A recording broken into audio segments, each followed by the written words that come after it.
The Amazon rainforest doesn't forgive mistakes, swallows people whole. In November 1981, it tries to swallow 22-year-old Yossi Ginsburg. Almost succeeds. He survives anyway. Yossi is Israeli, born April 25, 1959. Grows up reading adventure books. His favorite is Papillon by Henri Charrière, the true story of a French convict who escapes Devil's Island into the South American jungle. Yossi reads it obsessively, decides that's what he wants: the jungle, the freedom, the raw experience of survival. After 3 years in the Israeli Navy, Yossi saves money working construction in Norway, fishing in Alaska, loading trucks in New York. By late 1981, he has enough. Buys a one-way ticket to Venezuela. His plan: hitchhike through South America until he finds the Amazon. His parents think he's crazy. His friends tell him he'll die. He goes anyway. He hitchhikes from Venezuela to Colombia, then Bolivia. In La Paz, he stays at an Israeli community hostel where travelers swap stories. There he meets Marcus Stamm, a Swiss primary school teacher from Schaffhausen. Marcus is going through a breakup, depressed, searching for meaning. The two become fast friends. Marcus introduces Yossi to Kevin Gale, an American photographer from Oregon. Kevin's supposed to fly home for Thanksgiving, but decides to stay for one more adventure. Then Yossi meets Karl Ruprechter. Karl is Austrian, maybe 40. He's been in Bolivia for 10 years, he claims. Knows the jungle like the back of his hand. He tells Yossi about an ancient indigenous village deep in the Bolivian rainforest, the Toromonas people, who live in complete isolation. Says he's been there. Says there's gold. Says he'll take them for a price. Yossi is mesmerized. This is exactly what he came for. Karl's stories are everything he dreamed about reading Papillon. So Yossi convinces Marcus and Kevin to join. They pool their money, hire Karl as guide, and stock up on supplies: rice, canned food, mosquito nets, machetes. On November 9, 1981, they fly to Apollo near the jungle's edge. Then travel to a village called Asariamas. The locals warn them, the jungle is dangerous. Rainy season is coming. Don't go, but they're backpackers. Invincible, they go anyway. The first week is beautiful, the jungle is stunning. Endless green, exotic birds. Howler monkeys in the canopy. But after 2 weeks, Karl isn't leading them anywhere. He's vague about directions. Marcus develops trench foot from walking through water. His feet swell, turn black. The group argues. Kevin suspects Karl is lying. By late November, they're deep in the jungle with no plan. Karl proposes walking to a mining town.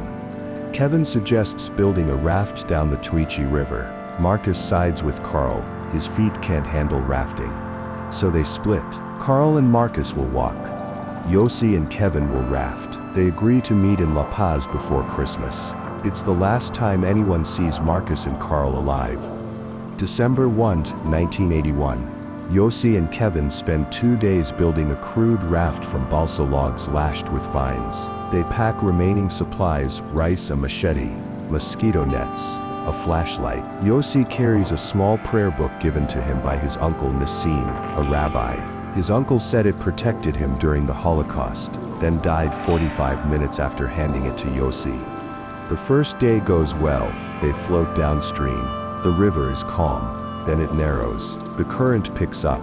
They hear a roar ahead: rapids. They try to steer toward shore, but the current is too strong. The raft bucks and twists. Water slams over them. Then they see a waterfall. Kevin jumps, makes it to shore. Yossi doesn't. The raft goes over the edge. The waterfall drops him into churning water. The raft disintegrates. He's underwater, tumbling, choking. Finally, the river spits him onto a muddy bank. He crawls out, collapses. When he catches his breath, he realizes where he is: alone, in the Amazon. No raft, no Kevin. Just a soaked backpack with rice, a mosquito net, a flashlight. The prayer book: no knife, no map. Night is coming. This is December 2, 1981. For the next 21 days, Yossi will be completely alone in one of the most hostile environments on Earth. Day 1. Yossi walks along the riverbank, calling Kevin's name. No response. He's sure Kevin made it to shore upstream. Sure Kevin will come looking for him. So he keeps moving downstream, following the river, thinking Kevin is behind him. He's wrong. Kevin went the opposite direction. They're moving away from each other. Day 2. He eats his last rice. After that, nothing. He searches for food, finds some berries. Doesn't know if they're poisonous. Eats them anyway. Doesn't die. His feet are already starting to hurt. The jungle floor is mud and water. His boots are soaked, they never dry. Day 3. He falls into quicksand. Feels himself sinking. Panics. Thrashes. Makes it worse. Then remembers something from a survival show. Don't fight it. Lie flat. Spread your weight. He does. Slowly pulls himself out. Lies on solid ground. Heart pounding. Covered in mud.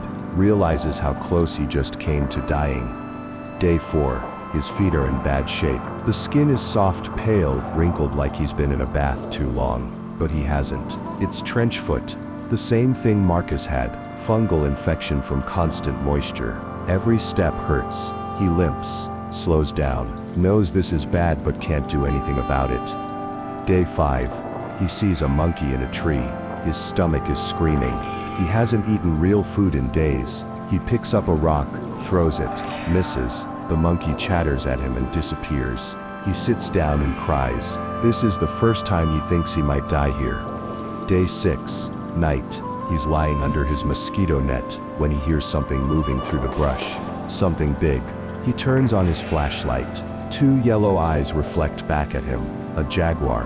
20 feet away, staring at him. Yossi freezes. The jaguar growls. A low guttural sound that vibrates through his chest. Yossi doesn't move. Doesn't breathe. After what feels like an eternity, the jaguar turns and melts back into the jungle. Yossi doesn't sleep that night, or the next, or the one after that. Day 10. His feet are rotting. There's no other word for it.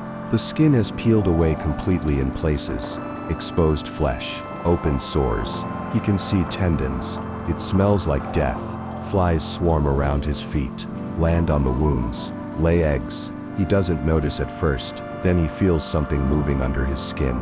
He looks down, sees small white maggots writhing in the open wounds. He screams, tries to pick them out, can't get them all. They're burrowing deeper. Day 13. He's starving, hasn't eaten anything substantial in almost 2 weeks. His body is consuming itself, muscle disappearing, ribs visible, cheeks hollow. He finds a bird's nest. 3 eggs inside. He cracks them open, drinks them raw. Best meal of his life. Day 15. He falls off a cliff. Doesn't see the drop in time. Falls maybe 20 feet. A tree branch catches him. Stabs through his shoulder. He hangs there impaled, screaming. Somehow pulls himself off the branch. Blood pouring down his chest. The wound gets infected immediately. Everything gets infected in the jungle. Day 17. A massive rainstorm hits. The river floods. He's forced up into the hills. His feet are so destroyed he can barely stand. He crawls, drags himself through mud. His clothes are shredded. His skin is covered in cuts, insect bites, infections. He is, in his own words, later one big open wound. Day 18. He hears an airplane, a small Cessna flying overhead. He runs, limps toward an opening in the canopy, waves his arms, screams. The plane passes, doesn't see him. He collapses in the mud. This is it. This is when he gives up. He prays to die, asks God to just end it, make it stop. Day 19. He doesn't die, wakes up to another day. His mind is breaking. He hallucinates, sees his family, sees Marcus walking toward him, sees a woman beautiful, indigenous, who tells him to keep going. None of it is real, but it keeps him moving. Day 20.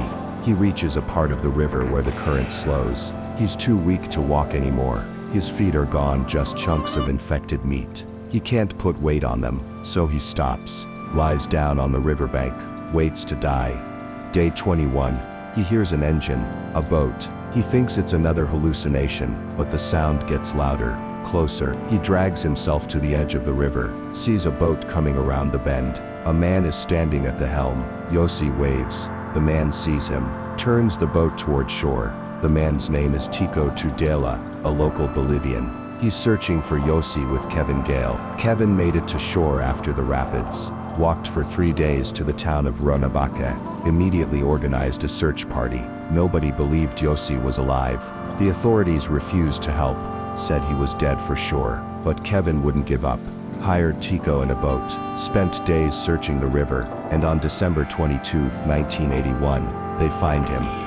When Kevin sees Yossi, he doesn't recognize him at first. Yossi has lost more than 40 pounds. His face is skeletal, his eyes are sunken, his feet are black, swollen, covered in maggots and pus. His skin is shredded, he's delirious, barely conscious. Kevin later says it's the most horrifying thing he's ever seen.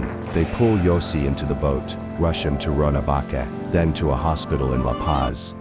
Doctors are stunned he's alive. His feet are so destroyed they consider amputation, but Yossi refuses, begs them to save his feet. They do.